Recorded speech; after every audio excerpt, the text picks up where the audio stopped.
Kamera. Akce. Televize Nova uvádí vražda Arnolda de Chatillon.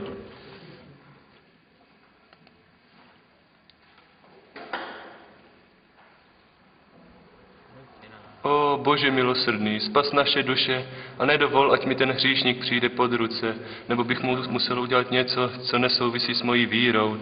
A taky mi sešli na pomoc slivovici, jež by ochránila tvého svatého pomocníka.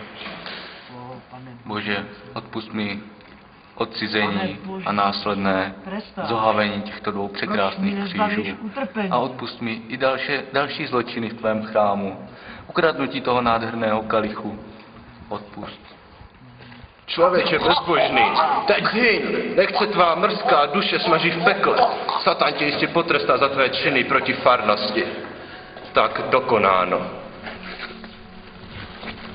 Když kněz zjistil, že oběť nežije, tak ji odtáhl do křoví.